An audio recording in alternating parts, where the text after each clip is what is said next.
Hey, everyone.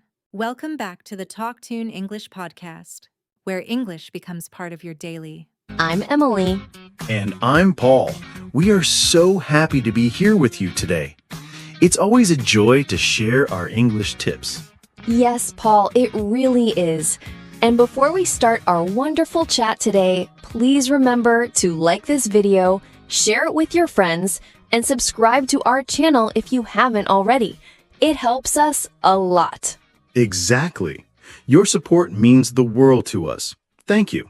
So, Paul, today we have a super important topic. It's about training your mouth and your mind for English. What do you think about that? Oh, Emily, I love this topic. It's something many people ask us about. They say, Paul, I understand English. I can read it. I can listen to it. But I can't speak. Yes, exactly. It's a very common problem. Many people understand English very well, right? They know a lot of words, they understand movies, songs, but when it's time to speak, it feels difficult. Why do you think that happens, Paul? That's a great question, Emily. I think it's because they don't train their mouth.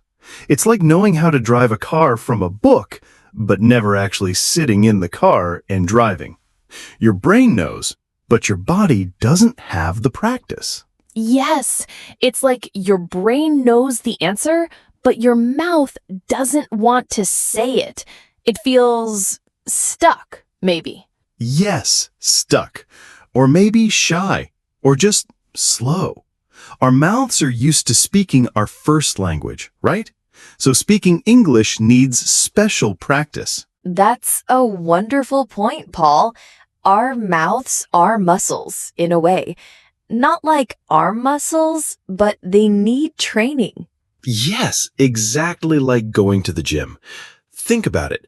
If you want strong arms, you go to the gym and lift weights, right? You don't just think about lifting weights, you do it. That's a good example. And you don't go to the gym once and have big muscles, right? It takes time and regular practice. Exactly. The same is true for your mouth muscles when you speak English. You need to train them to make the sounds, to make the words flow naturally. When you start, it might feel strange, a little bit stiff, but with practice, it becomes easy. So if someone knows many words but can't speak, it's not because they are not smart, right? It's because their mouth simply hasn't had enough practice. It's a physical thing, almost. Yes, it is. It's not about intelligence. It's about muscle memory. Your mouth needs to remember how to form the English sounds. It's about making the sounds natural for your mouth. Wow, that makes so much sense. So what's a good way to start this mouth training, Paul? Any special techniques? Oh, absolutely, Emily. One of my favorite techniques, and a very effective one, is called shadowing. Have you heard of it? Shadowing. I think I know what it is. Is it like following a shadow? Yes, in a way. It's like being a shadow of the speaker. Here's how it works. You listen to someone speaking English, like in a podcast or a video, and then you repeat exactly what they say, almost at the same time or right after them. Ah, I see. So you listen and repeat, almost like an echo. Yes, exactly. You try to copy their pronunciation, their intonation, their rhythm. It's like you are an actor trying to sound exactly like the person speaking. You don't just say the words, you try to feel them too. That sounds like a lot of fun, actually. So I put on a video, and if someone says, "Hello, how are you today?" I say, "Hello, how are you today?" right after them, trying to sound the same. Yes, and the important part is to not stop. Even if you don't understand every word, just keep repeating the sounds. The goal is to get your mouth used to making those English sounds and patterns. Wow, that's a brilliant idea. And it helps with both listening and speaking at the same time. You're listening very carefully to repeat, and you're speaking out loud. Precisely. And you can start with very simple things like short sentences. You can find many videos online for beginners. The key is to imitate. That leads us to our next point, Paul. After shadowing, what else can we do? I think repeating simple phrases daily is super helpful. Oh yes, repeating simple phrases daily is a game changer. It's like warm-up exercises for your mouth. When you wake up or during a break, just say some simple English phrases. Yes, sometimes people feel like they need to say very complex things to practice, but it's not true. Simple phrases help a lot to unlock your mouth. Yes, Emily. For example, phrases like, I'm ready, or I can do it, or let's go.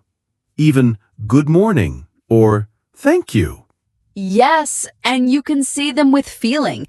Like, if you are happy, say, I'm ready with a big smile. If you are a little bit tired, say, I'm ready in a lower voice. This helps your mouth and also connects words with emotions. That's a great tip, Emily. It makes it more natural. And the more you repeat these simple phrases, the more comfortable your mouth becomes with them. They become automatic. Like when you learn a new song, right? At first, you read the lyrics, but after many times, you just sing it without thinking. Exactly. These phrases become part of your English habit. And once simple phrases are easy, you can try longer ones, little by little.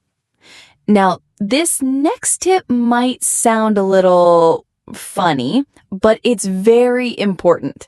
Speak out loud, even if you're alone. Yes, this is my favorite one. People might look at you strangely if you do it in the supermarket, but in your home, it's perfect. Yes, don't be shy. Your home is your safe English zone. You can talk to yourself in English. It might feel silly at first, but it's very powerful. You can talk about your day, what you're doing, what you want to do. For example, I am making coffee now. It smells good. I need a cup. Yes, or I need to clean the house today. First, I will clean the kitchen, then the bedroom, or even just describe things you see. This is a book. It is red. It is on the table. Yes, and the great thing is you don't need a partner. You are your own best English partner, and nobody is there to correct you, so you can speak freely. Right. The goal here is just to make noise in English, to get your mouth used to producing sounds. Even if you make mistakes, it's okay. It's your practice time. Exactly.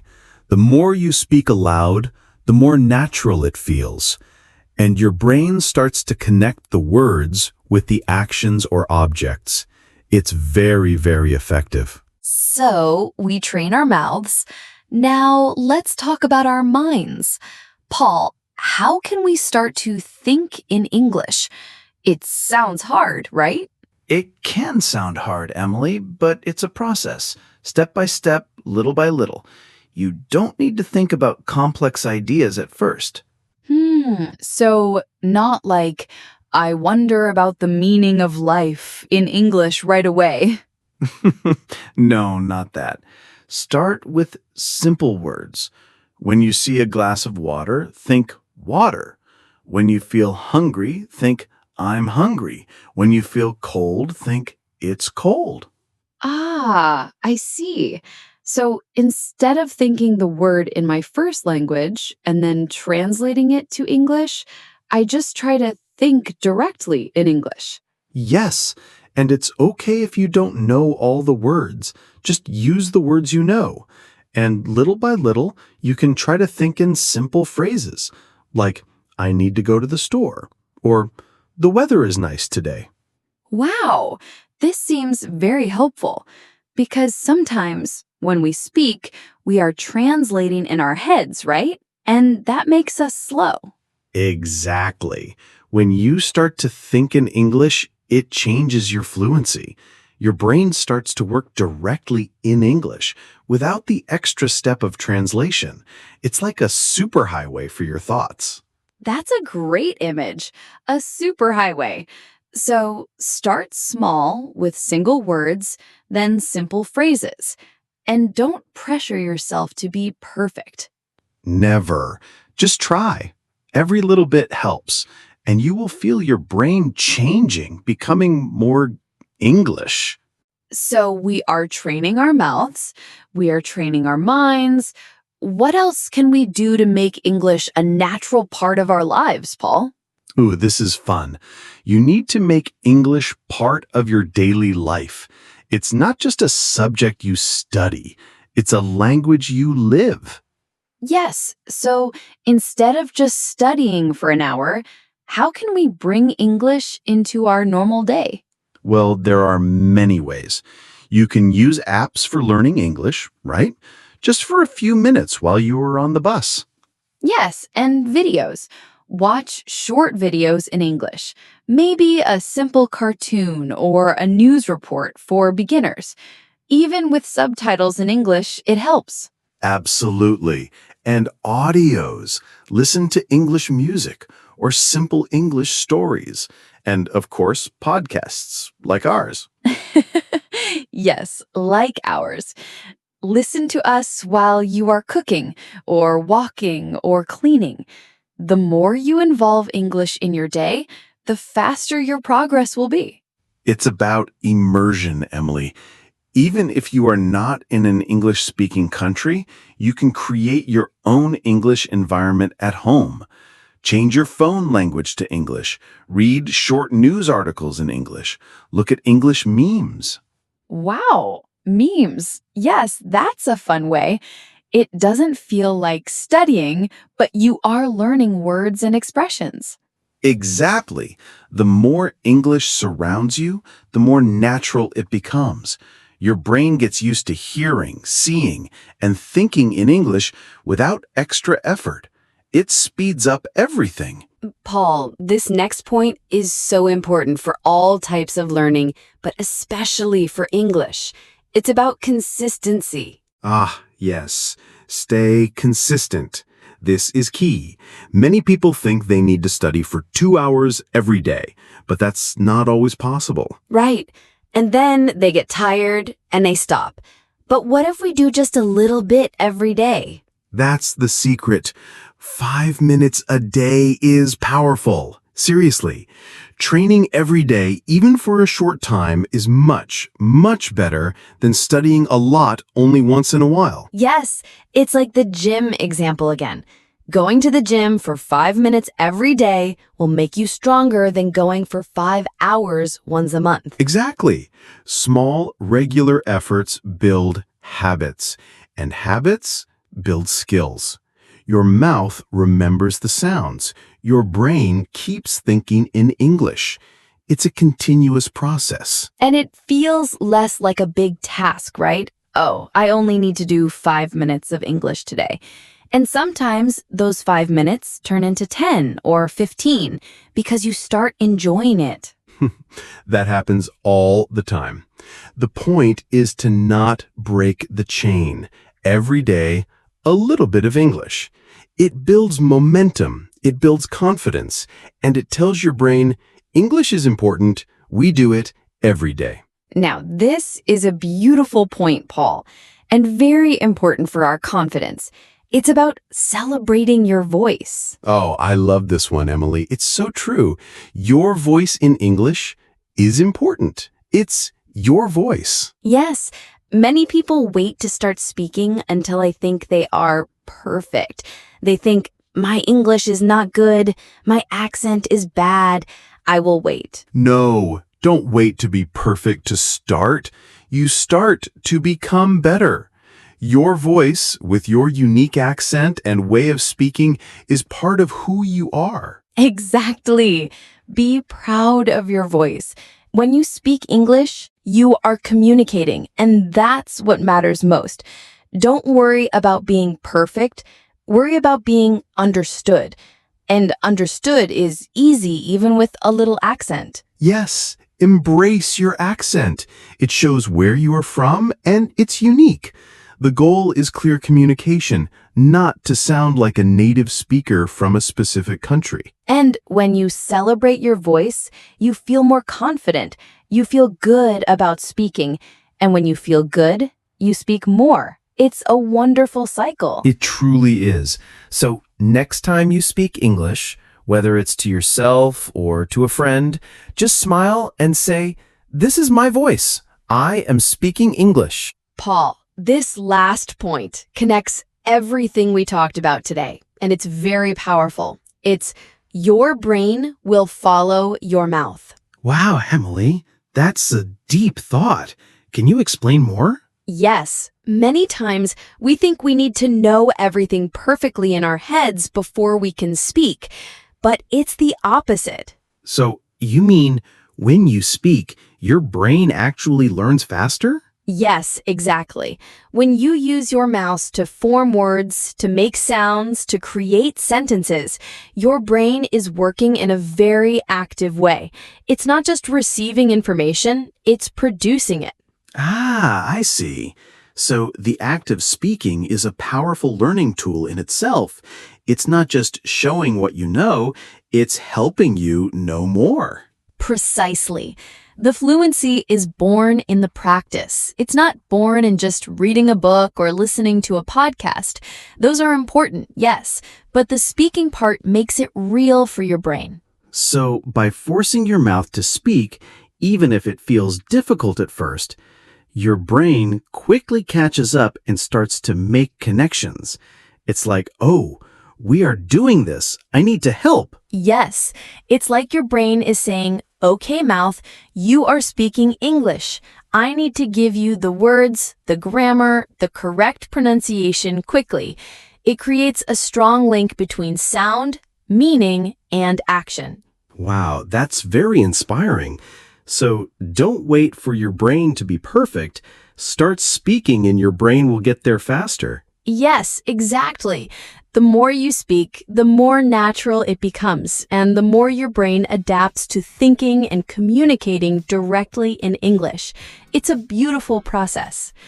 Well, Paul, this has been such an amazing episode. I hope everyone learned a lot about training their mouth and mind. Me too, Emily. It's all about practice and consistency. You can do it. Yes, you can. And remember, everyone, please subscribe to Mr. English channel if you haven't yet. And share this episode with your friends who are learning English. It can help them a lot. And also leave us a comment below. Tell us, what is one simple English phrase you will start repeating daily? We want to know. Yes, we love reading your comments. Thank you so much for joining us today. See you next time on Mr. English channel. Bye-bye. Bye, everyone. Keep practicing.